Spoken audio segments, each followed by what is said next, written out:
À vista ou dividida em 4 vezes, ou seja lá como foi a primeira coisa que foi negada. Nós negociamos exaustivamente ao longo de vários meses.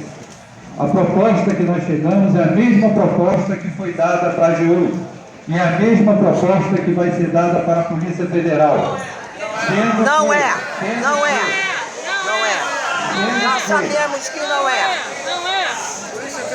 Sendo que na AGU é com quebra total de paridade e na PF vai ser com quebra total de paridade. O nosso presidente chegou em determinado momento a dizer que não aceitava sequer receber uma proposta se ela não viesse com paridade. A única categoria que defendeu a paridade foi a dos auditores fiscais da Receita Federal. Mas isso não é paridade. O momento que nós chegamos é o seguinte: temos uma proposta, gostemos ou não, dentro do mundo ideal ou do mundo real, que é um bônus de eficiência. E tem uma coisa muito importante no bônus de eficiência. Ele vai ser extensível a todos os aposentados. Tá, quando? Sejam os que têm direito a Por favor, paridade. colegas, silêncio, deixe o colega falar. Sejam os que têm direito à paridade, sejam os que têm direito à média dos 80%, sejam aqueles que têm direito apenas ao FUNPRESP. Porque na lei não vai limitar que é apenas ao aposentado que tem direito à paridade. Então toda a categoria vai lutar para que esse bônus seja aumentado para os aposentados, porque Não é aumentado, é paridade, pô, paridade. porque todos vão ganhar o bônus. É paridade. Isso é uma coisa que todo mundo vai lutar a favor. Em relação Sai fora, é nada. Em relação ao vencimento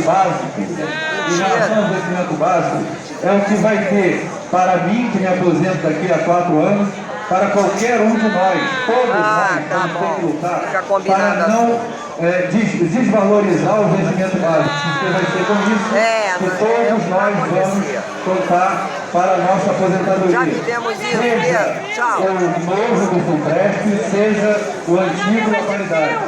O que nós estamos tentando construir é alguma coisa que está começando agora e que nós temos a condição de mudar a cara da Receita Federal, seja na pauta não remuneratória, seja na pauta remuneratória. O que nós estamos fazendo aqui é dizer para vocês que nós estamos tentando, com isso, construir, na realidade, um caminho para daqui a 10 anos. Você está falando com idoso, Pedro. Pô, acorda. Pedro, só um minuto. Está falando com idoso, não está falando com criança, não. Com tranquilidade, sem vaias e sem comentários. Quando há interrupções, a gente vai parar o tempo e vai deixar o colega falar. O colega vai apresentar seus argumentos, depois a DS apresentará seus argumentos e vai a volta. Ponto. Continua. Pode continuar. Quanto tempo falta? Falta 2 minutos e meio. 2 minutos e meio. Então, como eu estava dizendo, daqui a 10 anos, Daqui a 10 anos. mas hoje, dependendo da decisão que nós tomarmos hoje, nós vamos ter 2 barcos. Um barco que é o nosso, que eu também estou, e a maioria aqui está, e o outro barco onde vão estar os novos. Nós estamos criando uma divisão dentro da categoria que vai se refletir daqui a 10 anos.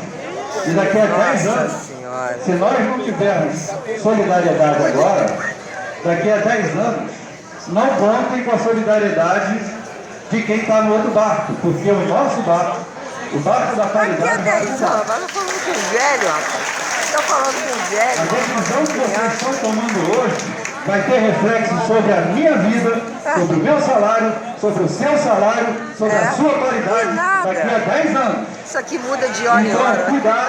cuidado, porque o bônus, da forma como está colocado, vai para, inclusive, o pessoal do FUNPRESP. Vai para todos. Todos vão lutar por aumentar o valor desse bônus para aposentar. Todos vão lutar para não deixar o vencimento básico se desvalorizar, porque é por isso também que todos vão se aposentar. Se nós tirarmos essa opção, lá na frente, nós, e eu me incluo, vamos pagar essa conta, porque daqui a 10 anos não vai ter mais ativo com paridade, vão estar todos sem paridade. Então, muito cuidado. cuidado com a votação que nós vamos ter. E quanto ao subsídio, já que eu tenho tempo, subsídio foi muito importante. Eu me orgulho de ter sido presidente do Sindifis quando foi instituído o subsídio. Um minuto. Entretanto, hoje, nós estamos correndo com o subsídio com uma bola de ferro amarrada nos pés. Porque a cada vez, e eu posso lhes garantir que isso acontece, que a gente vai lá pedir um aumento diferenciado para o auditor, dizem não, porque tem 40 categorias com subsídio atrelado ao nosso. E a solução que foi encontrada nos estados foi a solução que nós estamos adotando. E é a solução que tem dado certo em todos os estados, onde o Estado é sócio do auditor, o auditor é sócio do Estado. Quando o Estado ganha, o auditor ganha. E é por isso que nós estamos em 27º lugar no ranking dos fiscos. Porque até hoje nós adotamos essa solução que é adotada por absolutamente todos os estados que ganham mais do que nós. Obrigado. Colegas. Ainda bem. Eu acho que essa talvez seja a maior assembleia que a gente já realizou presencial aqui no Rio. São 650 colegas que atenderam o chamamento da DES. Caramba! E eu quero começar dizendo o seguinte: o que eu mais gostaria de fazer aqui era atender todo o pedido que o Pedro fez aqui e votar a favor desse indicativo. Por quê? Porque o indicativo diz que nós aceitamos a proposta como uma condição para a negociação, mas estabelece uma série de parâmetros. Qual é o problema? O problema não foi criado pela DES, o problema não foi criado pelos aposentados, o problema não foi criado pelos colegas novos. Infelizmente, o problema foi criado pelos encaminhamentos e a forma como foi feito, que diz que, se votarmos a favor do indicativo 1, não serão consideradas as votações dos indicativos 2 a 14. E aí é um problema, porque nos indicativos 2 a 14, os colegas estão dizendo, e isso a nível nacional, majoritariamente, que não querem vencimento básico. E por que os colegas não querem vencimento básico? Por uma coisa muito simples. E é preciso olhar como é o serviço público federal e não nos estados que estão falidos e que estão deixando de pagar, inclusive, aos seus servidores, como está acontecendo com o estado do Rio de Janeiro. Que os servidores, os professores já estão em greve e vários outros, até a Polícia Militar, estará em greve daqui a pouco. E todo mundo sabe como a cidade fica nessa situação. O que acontece, colegas, que quando estou falando que temos que sair da trava do subsídio, é que o subsídio é pago para juízes, procuradores, advogados, Polícia Federal, mas não é pago exatamente para os membros do chamado carreirão. E querem, na realidade, com essa argumentação, dizer que a gente tem que ser igual ao carreirão. E tem um motivo. O motivo está explícito na argumentação da DEM.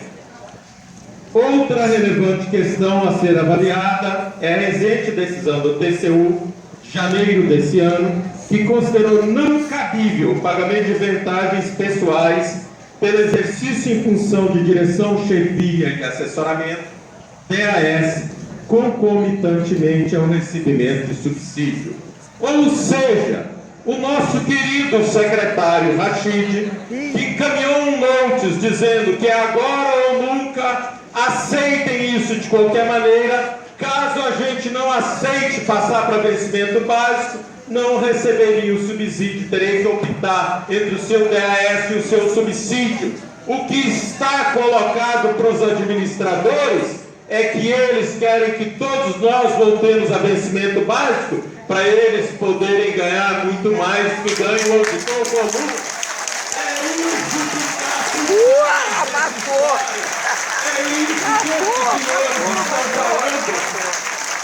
O que está por trás disso é que, o que não dizem, quando dizem que tem outras carreiras que estão vindo com a gente, a principal carreira que vem junto com a gente chama-se analista. E os analistas estão recebendo algo parecido com esse e muito engraçado. A DEM deles também está propondo que eles aceitem isso aqui. Então nós temos 3 encaminhamentos favoráveis a um. Nós temos um encaminhamento feito pela DEM, nós temos um encaminhamento feito pela DEM dos analistas e nós temos um encaminhamento feito pelo senhor Rachid. Eu digo não ao senhor Rachid, digo não infelizmente ao encaminhamento da DEM. E peço a todos os colegas que votem não para atrapalhar os colegas novos, mas para que a gente, como muitas vezes já votou aqui, o que nós queremos é mudar essa situação.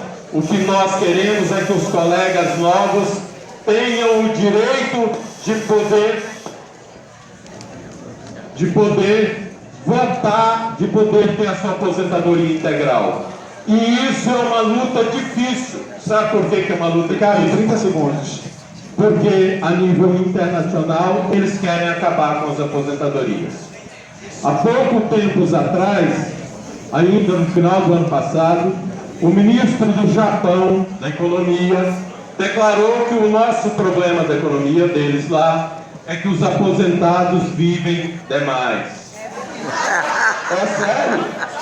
Isso é o que eles querem implementar aqui no Brasil.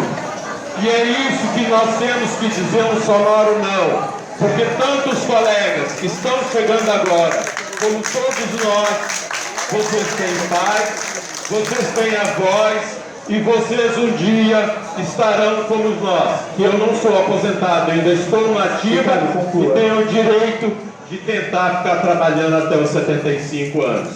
Mas eu quero poder exercer o meu direito à aposentadoria e quero que todo colega tenha. E é a nossa luta coletiva comum, a união que sairá dessa Assembleia que vai permitir isso. Obrigado.